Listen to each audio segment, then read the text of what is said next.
In the last 5 years, we've probably added $100 million of top line revenue to 13 organizations. Probably we've interacted with over 100 businesses in the last 5 years. The way you scale is by getting more customers. And that's not how our business works. We scale by making our customers more profitable. If you honestly believe that and you operate that way, well, then you don't sell people things they don't need.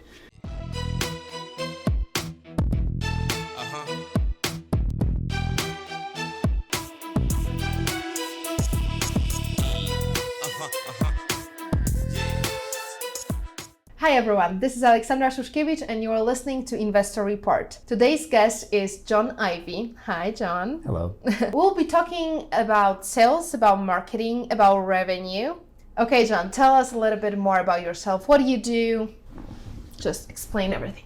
Well, I run a consulting firm called Ivie League Consulting, and I am a revenue strategist, among other things. So I say we occupy the role of the chief revenue officer within companies, but on a fractional basis, so part-time.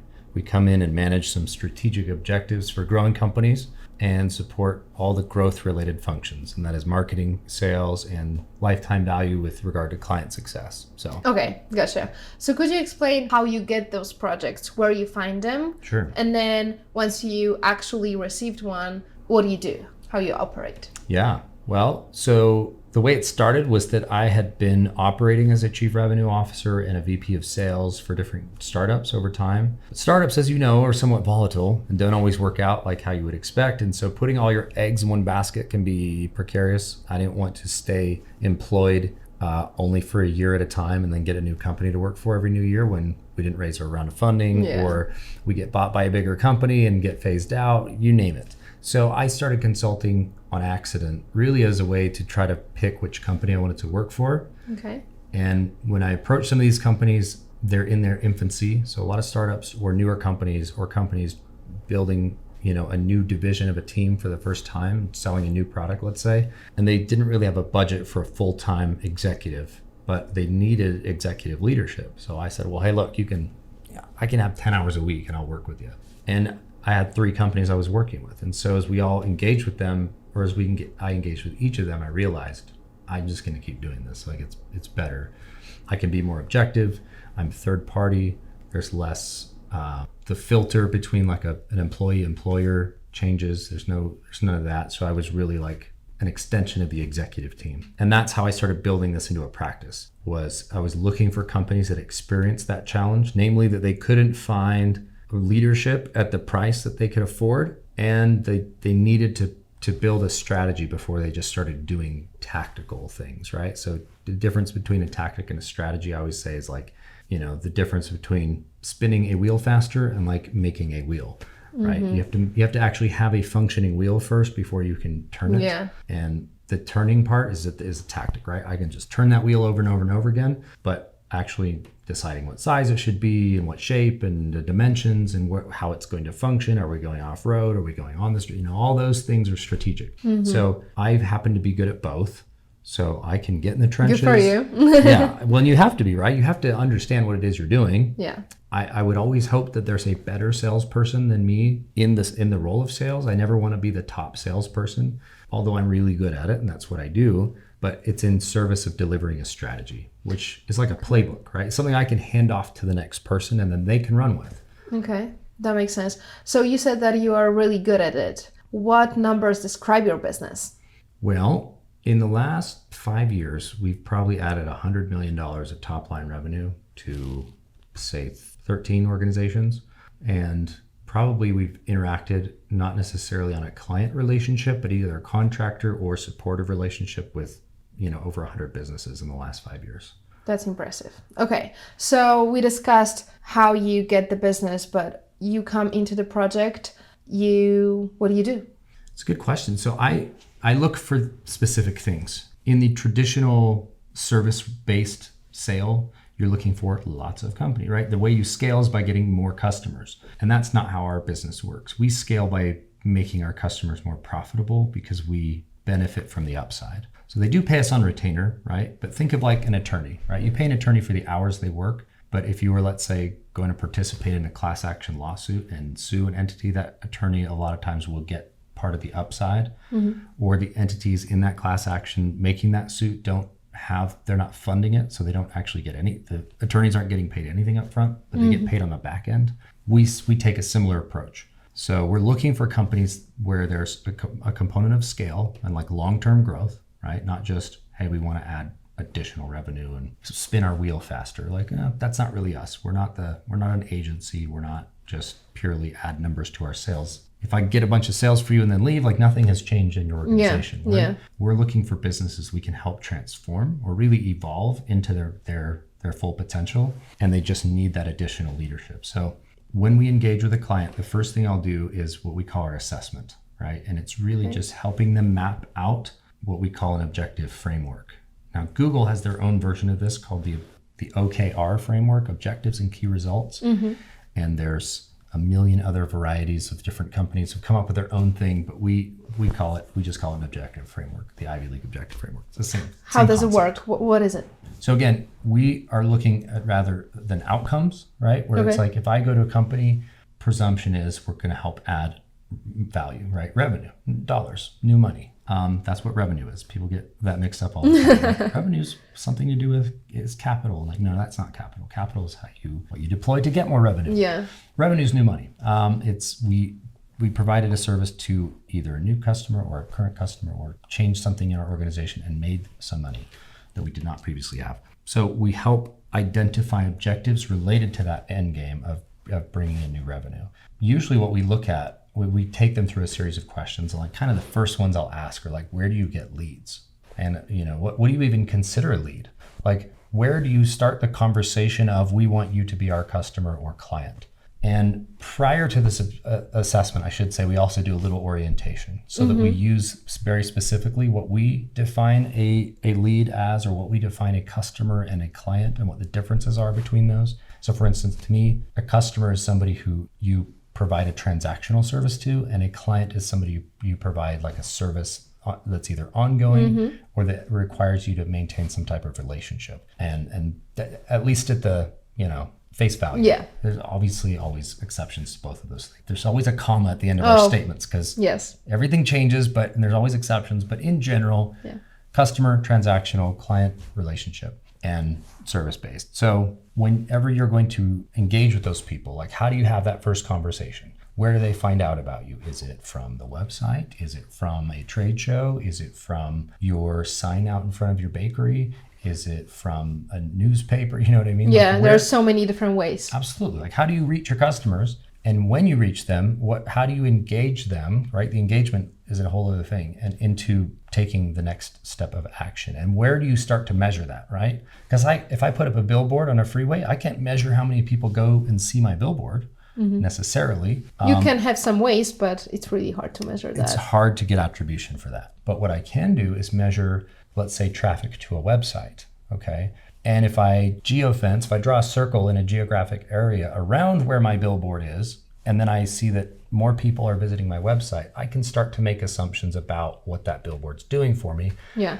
But in general, how do I know? Like, we don't know, right? So where can you start to measure the engagement? That's the next question we'll find out. So where do you get leads? Well, we get them at trade shows. Great. How many trade shows do you go to in a year? 15.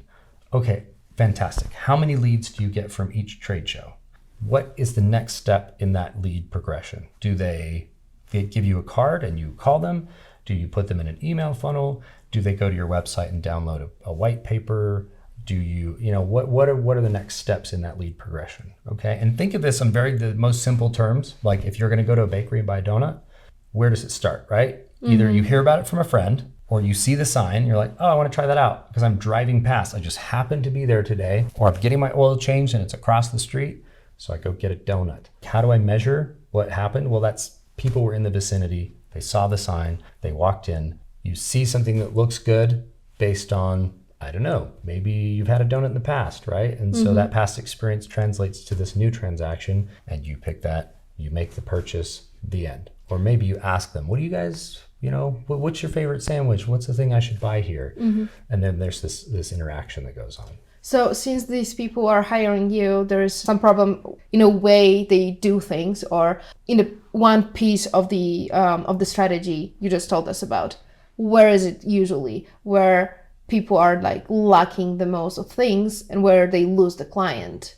Yeah, that's a good question. And it's always different. That's the thing. Okay. So I always say that our job is to manage the variables and the intersection of challenge and opportunity. And think of those two things. So challenge is like we're really bad at getting leads, let's say. Like we know that. Like we can self-diagnose, we're not great at getting leads, but every time we talk to someone, they're interested in our service and they like it. Okay, good. That's a challenge. An opportunity might be we're really good at this market and a segment of people that have this buyer profile. And we say, well, hang on, if this buyer profile is going well, it looks very similar to another buyer profile that we haven't been targeting. That's an opportunity. That's a place we can go and try that. So now we have to manage the variables, and the variables are like, well, how do we reach those people? How do we engage with them? Is it a sign? Is it a website? Is it a person? Is it a trade show? And like, again, we have to reverse engineer that dialogue of how that conversation turns into a sale. So there's no one method that you think that you found out through your experience that worked the best for everyone? No, it's a matter of solving variables. I use this analogy, but it sounds kind of pretentious to say that I'm a revenue architect, because an architect to me is somebody who's both an engineer and an artist, right? So there's like some tangible, like data-driven approach that you have to take to make sure things are sound. But at the same time, there's a lot of answers you get that don't have any like data or number associated with them. You just kind of have to know. So that's, like I'm saying, in the category of meeting with a client and discovering, but like that first assessment, that meeting is as much about us deciding to work with them as it is about them working with us. Because I don't know if they need me yet. And I wouldn't ask anyone to be my client if I didn't already, we're not a horizontal scale, we're vertical. We want to get as far down the road with a client as possible. And ideally it'd be like we have 3 clients, we help them scale from 30 to $1 billion each, and we get a small percentage of that growth and we move on to the next 3, right? Yeah. That's the type of service we're trying to provide. We do, again, get paid on some type of retainer, but that's not the game plan. That's just like, that covers our cost of, labor and time and all those things. But the outcome, we marry ourselves to the outcome of the client. If they get value that they're hoping for, like we want to rise to this new level, then if we can help you get there, we will participate in that. What if you took your time, you built the best strategy, you helped to teach them the tactics, but the final outcome is not getting there just because of the client? Yeah. Have you had any situation like that? Yes. Most of the time, and this is the thing with startups, right? There's really no way that we can know that up front, right? It's an endeavor in kind of faith, like even with the market itself, right? Yeah. So when we do that, the goal of that objective framework, that discussion, that assessment is to identify like, oh, here's some places we can offer value. Here's some things. It's basically a plan of like, this is all the things I would do if I were you. Now that I understand your business, where you generate leads, how you convert those, where you make your money, where you start clients. Now we make suggestions. I'll give you an example. One client we had, they're a medical tech company. Essentially, their value proposition to the their client, who is a clinician, was using our product will help you get better outcomes for your patients. But there is a value in being able to essentially get a portion of the billing that comes with that insurance bill, which is like how doctors make their money. So they're like, I can get better patient outcomes and get some more money. That sounds great. And asking some of those questions, I realized that the doctors were aligned enough with the better outcome that they didn't need to even get paid any more money. So we just stopped offering that and we would start keeping that money, right? So essentially we could double our revenue. Isn't that stealing from doctors though?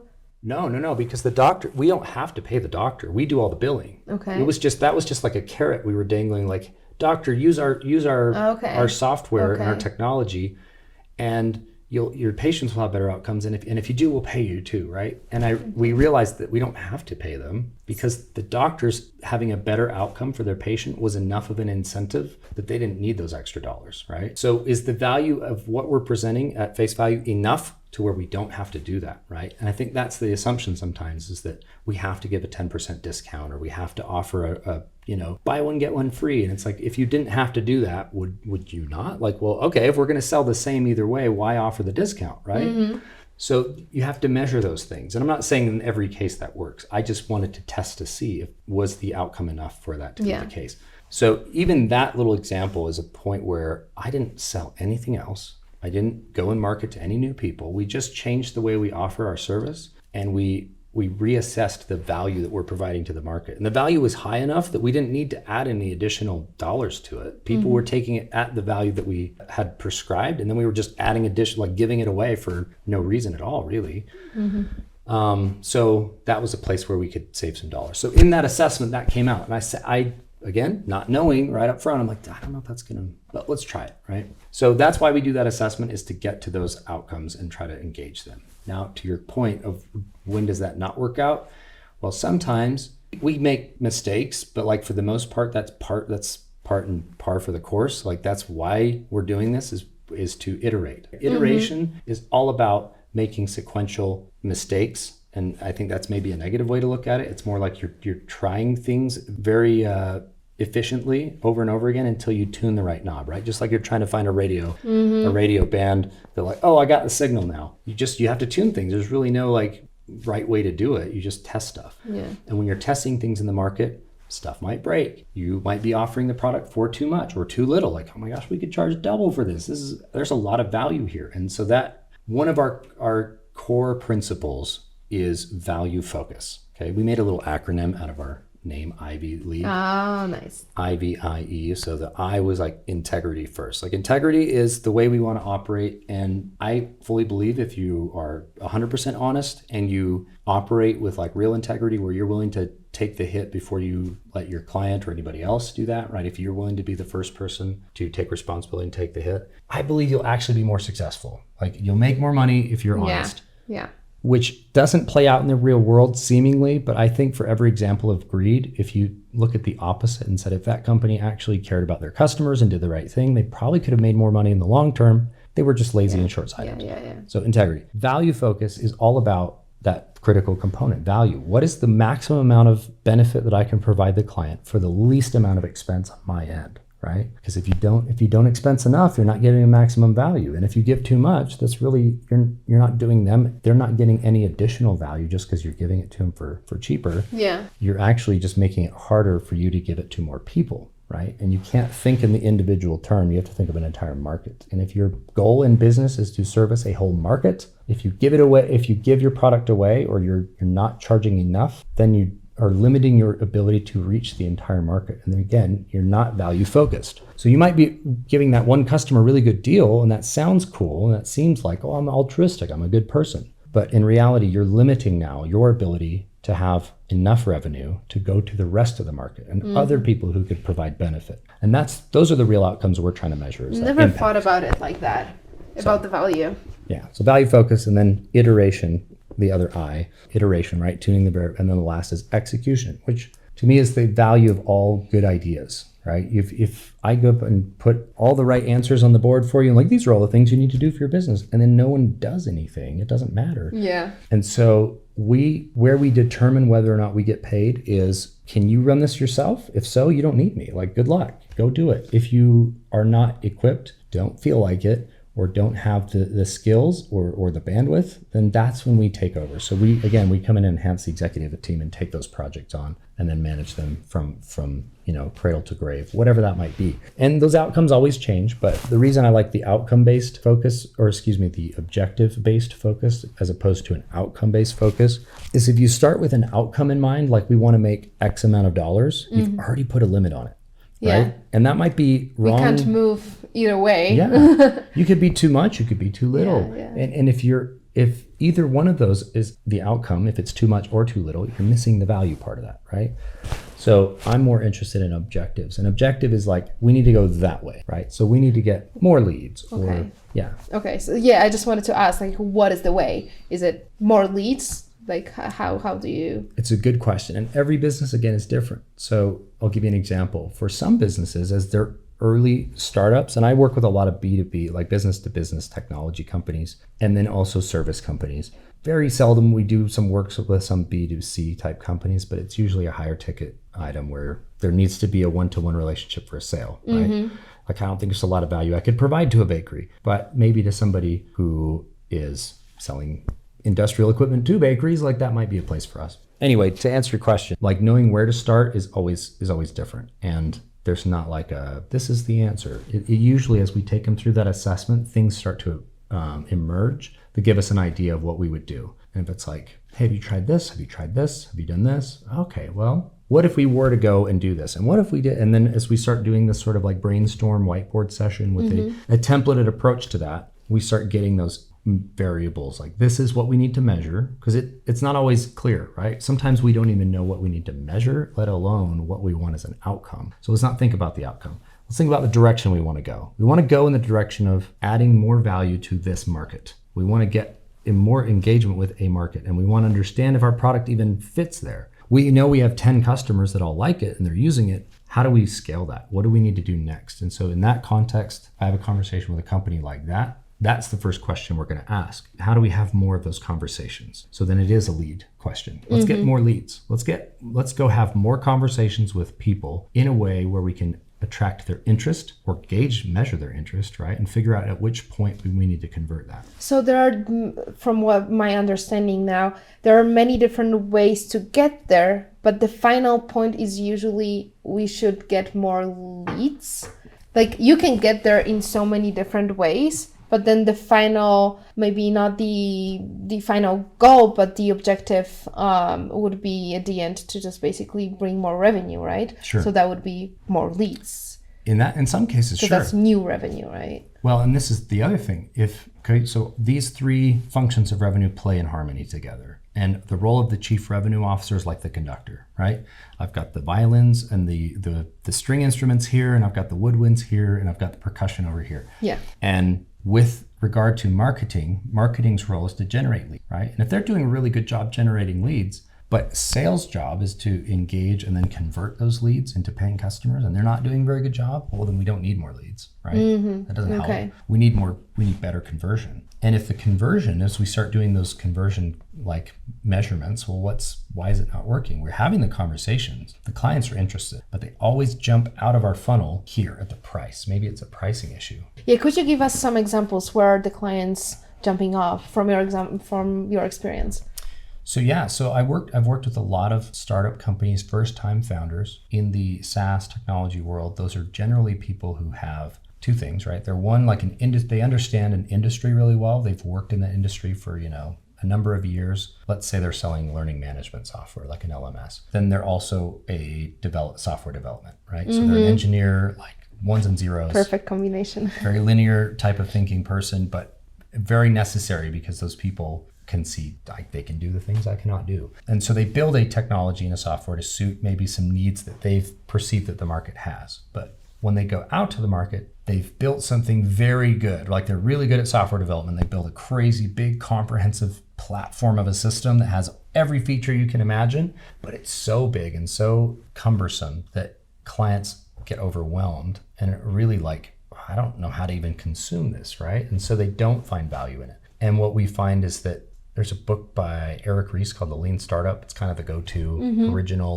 MVP model type thinking. I think he wrote this thing back in 2010 or something. Yeah. And it's like, take this monolithic thing that you built and just cut one piece of that out as what is the main value you were trying to provide to that market, and how do we integrate that solution or that piece of your tech or whatever you've built service as a solution to the market. And let's just draw a circle around that and then take that to the market as the very first value prop. So just to answer your question, in consideration of where you might find a challenge in the sales process, it's that people are interested. They're like, ooh, I want that benefit. But that benefit comes at through taking on this massive, overwhelming buying process or this technology that requires them to change a lot of things in their organization that they're not prepared to change. And so you need to understand your market better, and you need to change your product quite a bit. And that becomes an issue, right? Then that maybe it's not your salespeople either. Maybe the sales is not the problem, it's product, right? So you go down the flow chart of, we've got enough leads, we're doing really good at sales, but they keep jumping out here. And I've experienced that a lot where, for instance, we had a client for 1 month. Usually we start out with 90 days of, we're going to proceed with these objectives. We're going to measure things. We'll see what happens at the end of 90 days and then decide what a long-term engagement looks like. And those usually go a year to 18 months. And this client, we were able to set up 12 different meetings with their target audience. And each of those meetings, the same feedback kept coming back, and it was product-based feedback. And we were like, now we could probably force this market to agree with us against their will and like really shove it down their throats and make them buy it. But then we're missing the value part. So that's not going to work. And I would say even the integrity part. So let's maybe go back and retool our product or change what it is we're trying to offer. And then we can actually have some success. And that is why we put the halt. And I said, I'm not going to take your money anymore. We'll still help you and be your friend and like coach and give guidance. Like advice is free. I always say we get paid when we have to be in charge of things. And at that point it was like, there's no reason for us to keep putting foot on the gas pedal. What we need to do is like get back under the hood and change something. So that's an example when that happens. Did they really change something?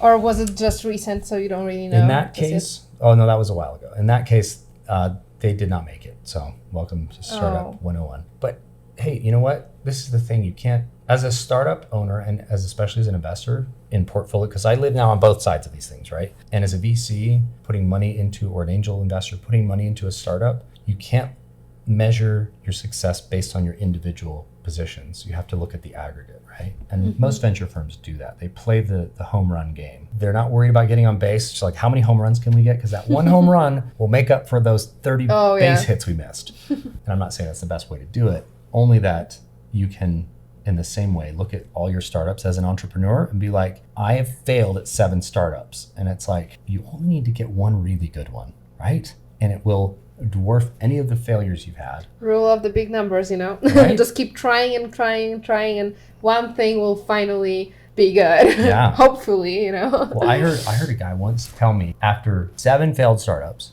Well, no, he had 3 companies that he exited and killed it, and that was like all he was known for. And he's like, do you know I've had 10 companies and 7 of them back to back failed. I lost my house twice. All of it, right? And I'm like, holy crap, that's a lot more than you'd expect.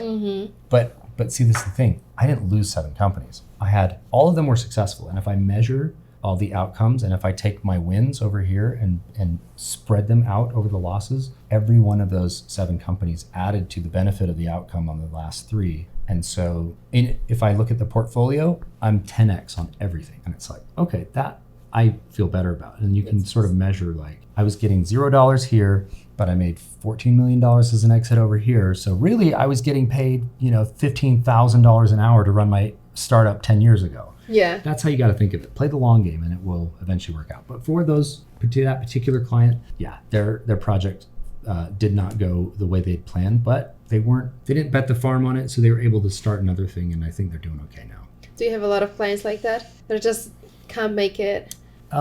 Not as much anymore, and that kind of comes with the territory. I think we've gotten really good at doing the assessment now. In the past, I was more interested in just trying to help, but the best help you can really offer people sometimes is just to say, you got to do this on your own.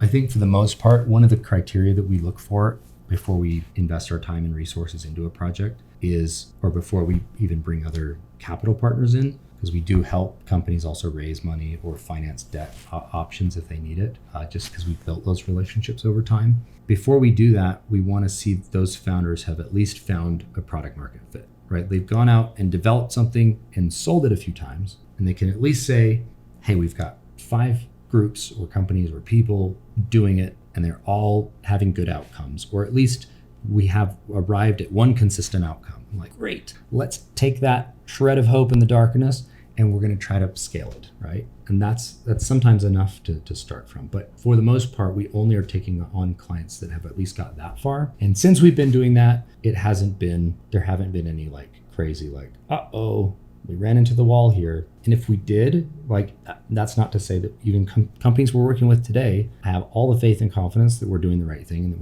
we're on an upward trajectory, but that past success is no indication of future performance, right? That's true. And as we go in this trajectory, everything could change at a moment's notice for market reasons, for technological reasons, for... Especially now. Yeah. Well, the med space, like compliance, like economy, like there's all kinds of factors you can't control. So, but for the most part, yes, the ones we pick generally are on an already at least a decent, somewhat positive trajectory, and all we're doing is amplifying that, right? But they are still on the beginning, early stage. It's not, Generally. they are not like 3 million in revenue and they are scaling to 10 million. It's rather like 1 million or 500,000. Yeah, I've seen companies with, they're like, hey, we're at our first $50,000 of monthly recurring revenue, and we work with some of them, and then we've got companies who've, you know, just crossed that $2 million threshold annual revenue, and I've worked with companies that were doing 22 million of revenue when we got there, but they hadn't grown for 10 years, right? They'd just sort of been going back and forth between 18 and 22 million for years, and they'd never figured out how to build a sales team and scale. It had all just been built out of the executive team's referral network. Right? They're people they knew and networked with, and that's how they built their company, but they'd never figured out how to scale it. So in any one of those categories, once we do this assessment and we find some of those critical elements with regard to the challenge and opportunity. If there's an opportunity where, oh, you could scale this. If we did this 12 times and we look at the unit economics of how much their service costs and what their margins are, it's like we could add 100 of these in a 6-month period, maybe, based on looking at a couple of things. So like, this is a good project. In other cases, it's like, that's going to be a grind. Like, you're going to have to do that on your own. Call me in 6 months or a year when you've got to a certain level and you've like proved or validated some of that stuff, and you can actually be in a position to scale.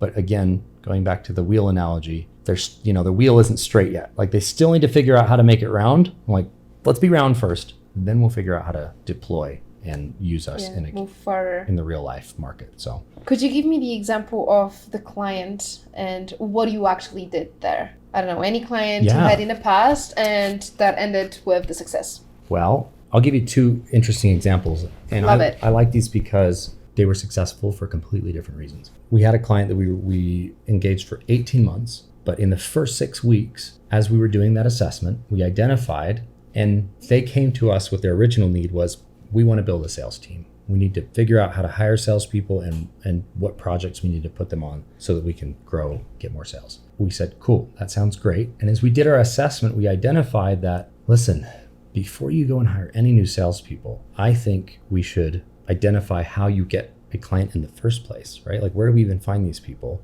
And what's the journey that this client goes on to become a fully fledged, and again, value focus. If I offer them a service, one thing I always say is, do not make the mistake of thinking that because somebody has paid you that they are your client or your customer, because they're not yet, right? Okay. Just because when they are. Well, let's go back to the bakery term analogy. Very simple. They came in and bought a donut one time. Ideally, I would like that person to come back, right? And that's when they're my customers, when they come every Saturday to get donuts. So that's what I want as an outcome for my customers. So I need to build an experience that supports that outcome. And if you start thinking that way, instead of, I want to get 1,000 people to come to my bakery, I just want 100 people to come to my bakery 10 times. Yeah.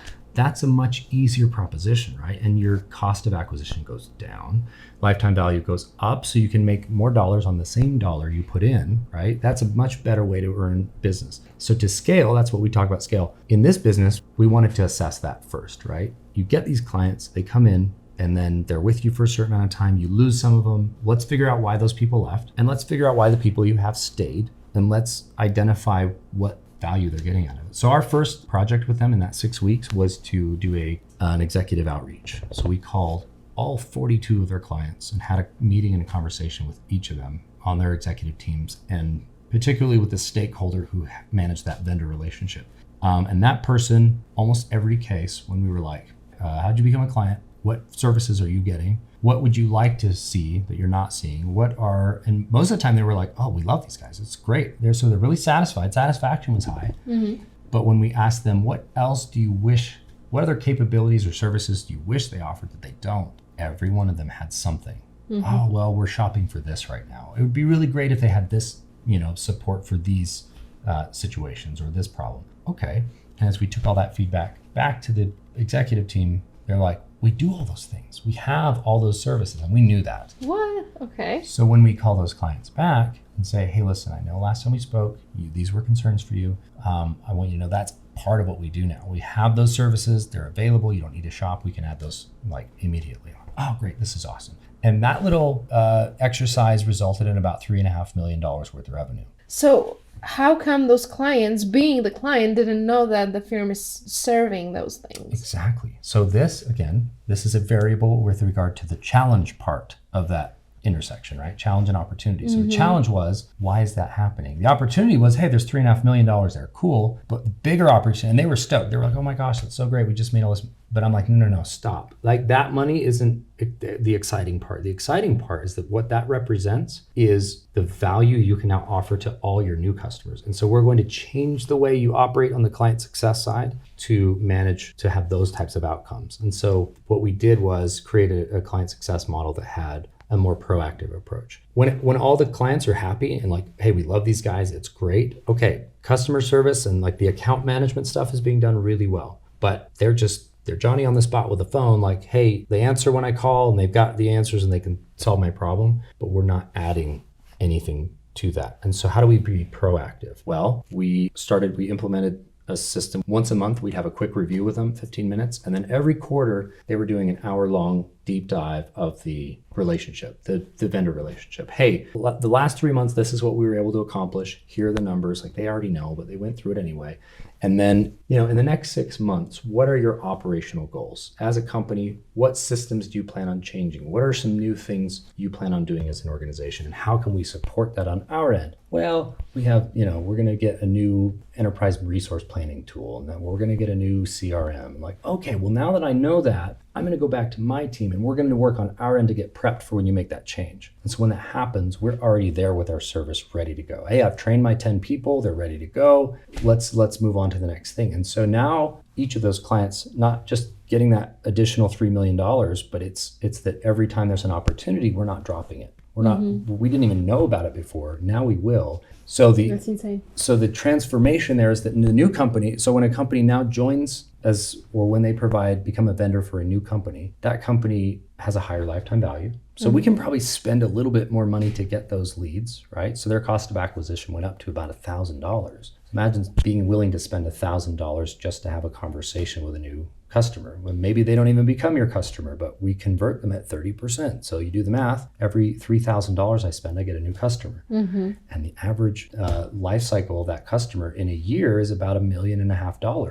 That's easy. Yeah. I can spend $3,000 all day long, right? But still it's a good, I can spend $3,000 to get $640K over a year. Yeah, it's still a lot. But it's a lot of, there's a lot of work that has to be done. That was one outcome, okay? So we didn't sell anything other than a few dollars to those clients, but we changed the way the company operates. It was more like an upscale sale, right? Correct. And now to this day, because we built that, we're still getting paid on some of that growth. We're still essentially getting the benefit of that So you still get the percentage out of it. Over time. And after about 4 years, that will expire because they'll be on their own and they'll be operating with a new strategy probably, or at least they'll have adopted it into their own and we've already moved on. So are you still helping them though? Like give some tips here and there, talking over the phone and stuff like that? Okay. Once you work with people that closely, you're kind of family. And another example with a client, we get a lot of interest, get a lot of people talking to us, but then they fall out of the funnel. They're not converting. And so is it a sales problem? Is it a product issue? It was a product issue for a while, but they fixed that. And then when we figured out really what it came down to, it was pricing. It was the issue of pricing. It was the way that it was being priced and sold. And how it was priced and sold. So this particular service was being offered as a subscription. And the subscription levels were like really high for what compared in the market to the enterprise. We said, well, what if we change the service levels and we offer the entry level, right, at basically a free, like a 14-day onboarding. So we didn't call it a free trial because that always sounds cheap. In that case, we didn't call it a free trial. So it was onboarding, 14 days onboarding. What was the company? Like what they were So they were in the telecom industry. Okay. They were selling. Okay, so that makes sense to have 14 days onboarding experience. And using it and what that did, because I can do everything I can on my end to help them educate and onboard, like use it, right? So engagement is the next part, right? Onboarding is my job. Engagement is the stakeholder's job within the organization. But it's also my responsibility to make sure that that stakeholder has everything they need to drive engagement within the organization. Yeah, because then no outcomes are achieved, right? Exactly. And we do this to ourselves all the time, right? Like I buy things I never use, right? It happens. Or I see something and go, oh, that looks really cool. I want that. And so I text myself a link to something and then I forget that it exists, right? Same. Yeah. So like, oh yeah, that thing I wanted. So that's why you get retargeted and you're like, oh, I'm in the algorithm. It's because I'm like, oh yeah, forgot. Well, that happens inside of organizations too. We have best intentions of making this product work for us. Yeah. And I want it. But 6 months go by and we're like, yeah, we never actually set that up, did we? That's a problem, right? So there were a couple issues inside of that. But really what it came down to is that the way we were pitching it to people, we changed the way we offered it. Instead of saying, hey, we're a replacement for your solution, we were more like, hey, we're just an add-on. Which we could be. But once people started using it, they realized, oh, I don't need this other thing. And psychologically, it changed the way that they approached the product. So rather than them saying, oh, we have to switch everything, we've got to throw away our old thing and start over, like, oh, that's a big daunting task. And so the engagement was like, so we just changed a little bit of the marketing and the way that we sold it. And all of a sudden it was like they solved their own problem. So how come at first it was an exchange, like you would have to exchange one service to another, but then you could become an add-on? What you added on? Well, the it's service kind of a Trojan horse because we weren't really an add-on. If you draw the Venn diagram, there's an overlap of like, here are all the things that service does that are the same as ours, but here's the parts that ours does that yours doesn't. Okay. So we'll just sell you that part. But what you're also getting is like all the other parts. Then they subtly realize that like, oh yeah, the differentiator is good. I like why it's different, but yeah, it also does all the other same things. So I guess I don't need the other thing. And again, if I say that, well, I'm the sales guy. The filter is coming through as like, I don't like being told that I don't, you know what I mean? But if I decide for myself, like, yeah, actually you're right. Why do I, if I have a bullet, why do I also need a blender? Like, it's one of those things. And so they would just self-select. And see, knowing that, having that conversation and setting people up to use it. And when they had a limited window of time to use it, when it wasn't just like, hey, you get a free trial for 30 days and let us know what you think. It was like, hey, look, you're paying up front.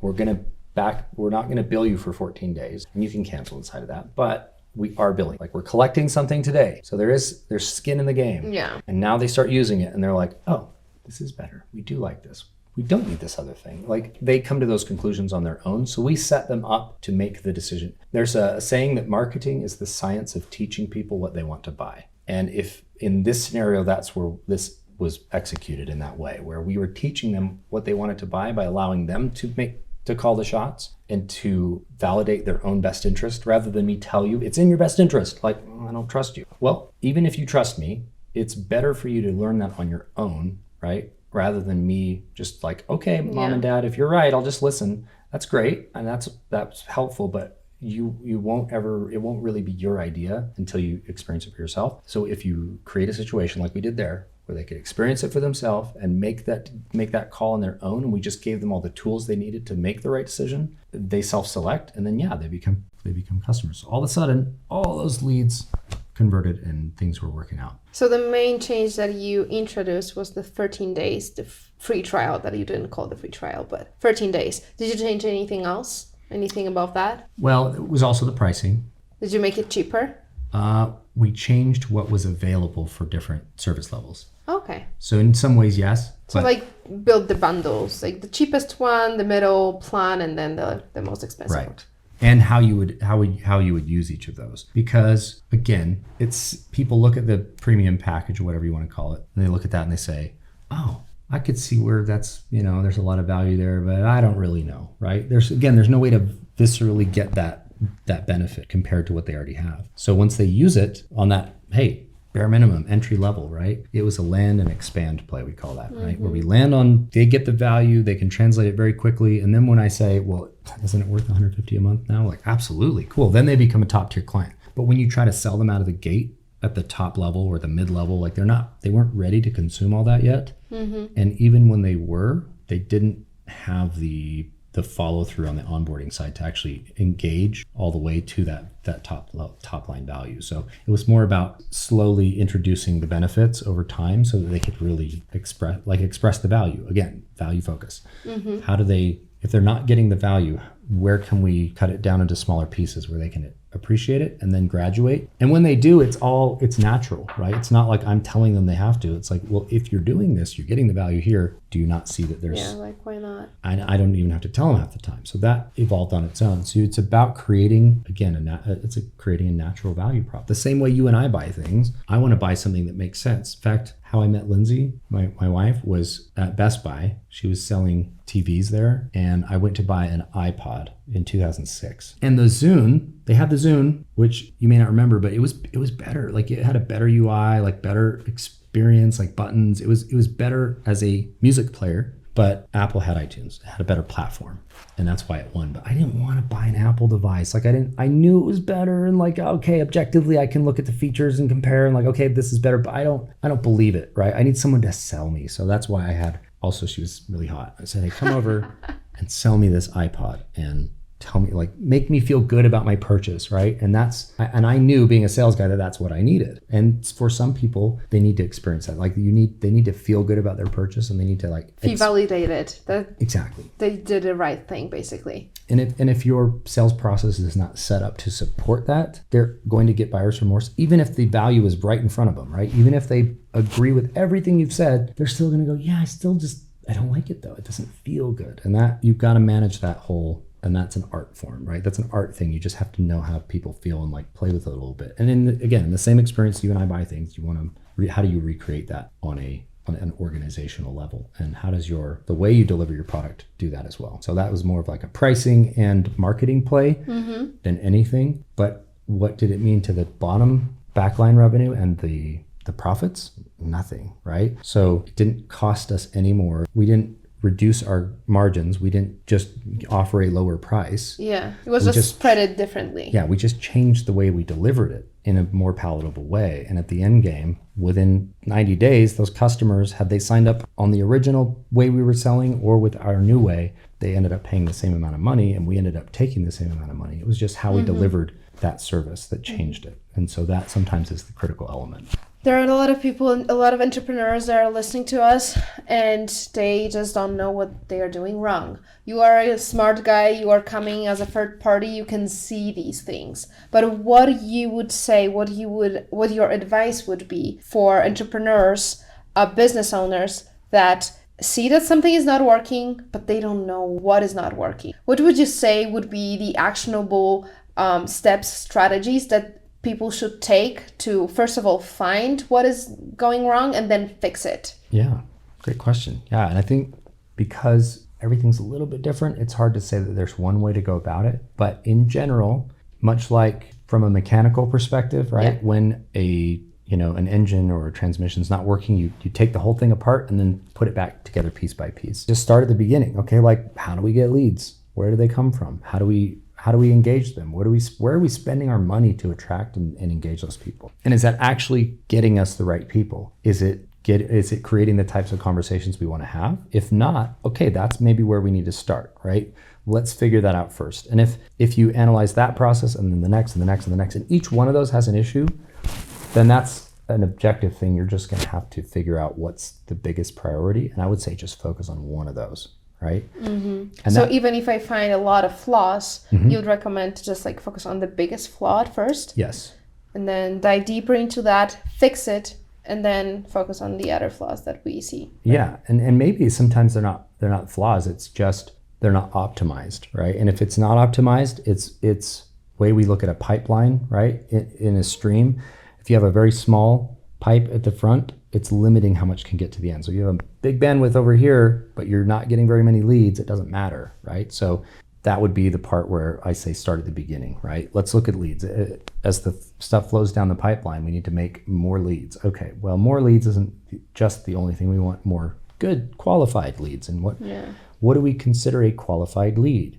What do we consider a non-qualified lead? How do we engage non-qualified leads? What is that? What is the difference between non-qualified lead and qualified lead? Yeah, good question. So there's really three. The third is unqualified. So that's like, that's not a lead. Okay. So we don't even need to consider that. A qualified lead is like, this is the profile of a person who's interested, or an organization that has interest, that has displayed interest, either they gave us a card, they responded to a web form, They sent an email. they sent an email, they, whatever you want to gauge and measure as interest, we have that. So qualified, cool. They attended a conference and made some contact with us, qualified. Non-qualified is they fit the description of other people who in the past have been interested. They went to a conference similar to ours, but we didn't talk to them. So they're probably interested in the same category. They fit the profile. They have the same need as our last customer, right?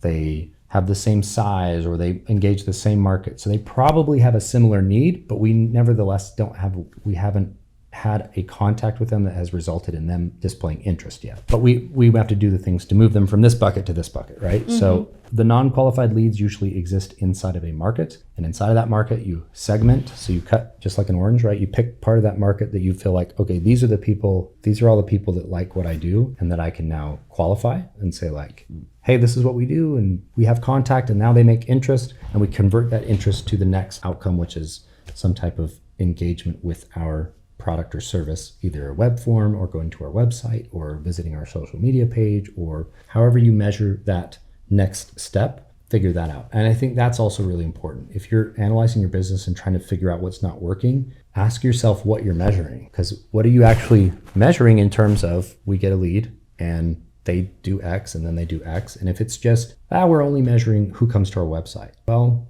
is that your only way of generating a lead? Like maybe consider other ways of talking to your customers or your audience. How to measure some of the things in the when you try to get a lead. So at baseline value, right? It's like how many people opt in, how many people filled out the web form. Okay, that's a measurement. But how many of those people respond to a text message or respond to an outbound email or respond to me making a follow-up phone call? That's probably a good measurement. Okay, so then you build this kind of funnel that then goes down to actual closed sales. Yes, and I would measure both the number and the ratio. So the number of like how many people do we talk to and the ratio of I had 20 conversations, I had 20 outbound contacts, but only 4 of those responded. And of the 4 of those responded, 1 joined. So 1 out of 20 is going to opt into our thing. We're going to operate from that. And then you can reverse engineer how much money you can spend to have those conversations. So when you see certain ratios, would you have a threshold line where you say, okay, this is too little? And when you see like 4%, you always say, no, we need to go bigger. But when you see 10%, you say, yeah, I think it's like a right ratio. We can move to something else. Is there any type of ratio, any number that you would consider it's okay? Like we don't have to fix this because it's okay already. So those values are somewhat relative to the company, right? And we're always trying to figure out when we say measurements are just measurements. They don't have meaning yet. Metrics are what we start using as measurements that have meaning. And that's when we can say 10 is good and 5 is bad and 1 is, not even close and 20 is really good. We don't know most of the time, but I would say in general, a ratio for a close ratio, you probably want to be above 25 to 30% at the lowest. Right? Okay. And that is, again, even that's relative because for some industries, I wouldn't say that they're the most optimal, but like solar, for instance, right? Or guys who are going door to door, they might knock 100 doors and then get 1 interested prospect. That just pays really, really well. Yeah. And then they get 1 close. And so like maybe your ratios or your profit margins are high enough that you can have a low ratio. But in general, it's like, I would rather just get better at targeting. And if your approach is to do like the just shoot into a market anywhere, just like close your eyes and and like if you can be successful doing that, that indicates to me that if you got just a little bit more focused or specific or spent a little bit of money to go and get better data on that market and like engage only the people who are interested. Imagine how much you could earn out of that. And that's always the goal of marketing. How can I only talk to the people who are interested? And how can I learn to better gauge or predict interest? Because interest isn't always manifest the way we think it should be, Think of dating, right? It's the same thing, right? You never know, like, oh, that person hates me, or like the whole Pride and Prejudice thing. It's like you think one thing's interest, but it's not. Or you dismiss something as disinterest when it's really just somebody else's their own problem. Yeah. And so we project our ideas of how things should be onto other people, and we do it with markets all the time. And so the way to get around that is just to, again, get better at that. And that usually comes on the client success phase, because then they'll actually tell you what they think at that point. And it's also very useful to have a third party like me, because I can ask them, like, really, how did you like, oh yeah, at first I thought these guys were scummy and I didn't like their approach at the trade show and I didn't like whatever. And okay, well, that's great, but you still became a customer. So for the one person that joined, there's maybe 2 or 3 that put them off. So how do we change this over here to get those 2 or 3? And that's the question you should be asking, is like, how else might we measure interest? And how else might we only engage people in our audience or in the market that are interested? And a good way to do that is to get really to better understand your market fit, right? I think there's a problem with a lot of entrepreneurs drink their own Kool-Aid too much. They think, well, everyone needs this, right? Yeah, I love it. And you know what? Maybe everyone in a market might find value in your product. And that's also a concern. So when you said too high conversion, actually, yeah, I think that could be a bad thing if everybody you're bringing to the table is coming and joining your subscription or participating in your offering for different reasons, and you are promising to fulfill on different terms, because now you become a you're trying to provide everything to everybody. For everything, yeah. And now you're just a custom dev shop, or you're just basically an expensive outsourced department for a small number of companies.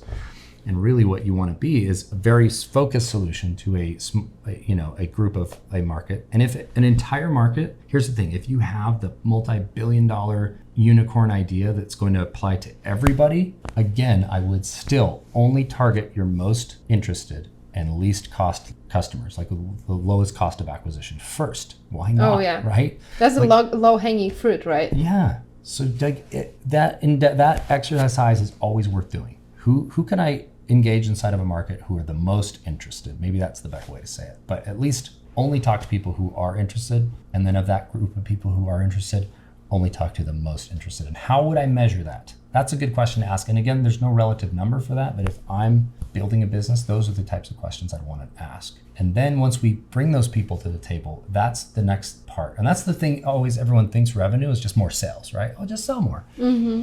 Well, sales is the conversion part. Sales is about connecting needs and benefits. Okay, here are all the cool benefits we have. Some of them we've expressed, and some of them the client self-expressed. I generally think as an entrepreneur, your job should be to identify their needs primarily before you shove your solution down their throat. Yeah, obviously. And as you're doing that, I think the way to reveal your solution is not to show it at face value, but say, okay, here's the issue you may be here's the concern, or here's the benefit you're seeking. Or maybe they don't even know that there is a benefit, right? They maybe don't know that there's something you could offer them. And so what you need to do is help them see the landscape of benefits and say, hey, if this thing were to exist, would that benefit you? If this outcome were to take place in your business, would that be positive? Yes. Oh, great. How is that favorable? In these ways, how would you take advantage of that? How would that change the way you operate? What would you do differently if this were a solution that you could, this were a benefit? So now we are entering this sales talk, correct, right? People hate sales talks. What to do for the client not to feel that there is a sales talk here? Because we all know the benefits talk. If you ask me the question like that, I would obviously already know what you are trying to do. Of course.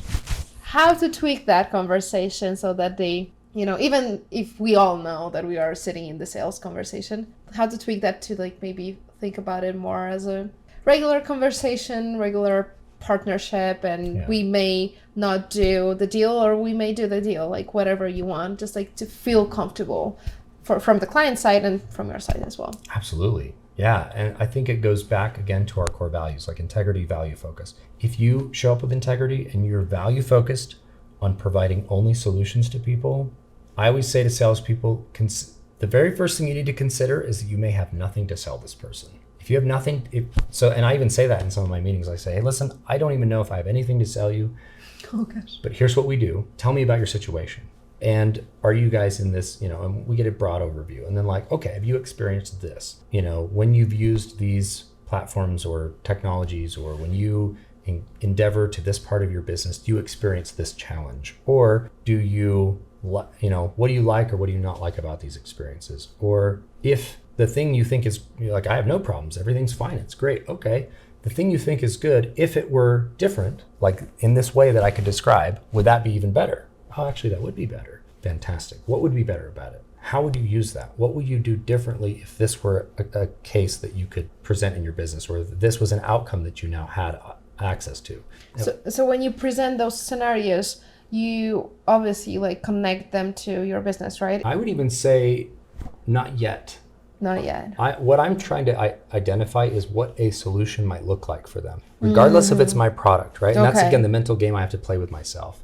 I may have nothing to sell them. And if I have nothing to sell them, what is it they actually need, right? And if I'm an expert in my field and I do this all day, every day, even though I would say in the process of the sale, your salesperson is the subject matter expert, but that person is the execution expert, right? They do it all day long. But Yeah. when you do things all day long, your blinders are kind of on, so you don't have the outside perspective of the person who's the subject matter expert, right? There may be things they have to consider that you don't, because your job is to be in doing that department all day long, running that department, and not considering what other factors might help, right? So you're in the process and not on the process. And the salesperson who works on the process might have something to share differently. So in that perspective, you help them identify what a solution might look like. And a solution is not always a solution to a problem. It's an added benefit to a way that they could operate that they don't know about. I think that's mostly best benefit you can offer someone is to add value in ways that they didn't expect or hadn't considered before. To me, that's like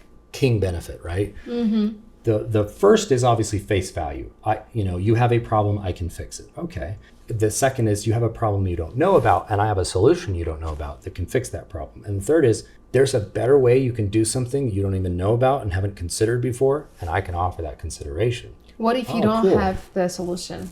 Well, if you can't meet any of those criteria, then you have nothing to sell them, once again. Okay. But that's the problem with the lack of integrity and the way that the capitalist society or the way that people have used capitalism greedily to not endeavor to integrity and value, and what Adam Smith describes in The Wealth of Nations like an invisible hand, where if you just take care of everybody and they all take care of each other, then like, wow, we all prosper and we all get rich. Like, that's a good deal. If you honestly believe that and you operate that way, well, then you don't sell people things they don't need. Thank you for listening to my conversation with John Ivie. It was great to host him, but it was also great to have you. If you have some more questions or you would like us to bring some more topics that interest you, please comment below. So thank you so much again, and have a wonderful evening, day, night, whatever time it is for you. Bye.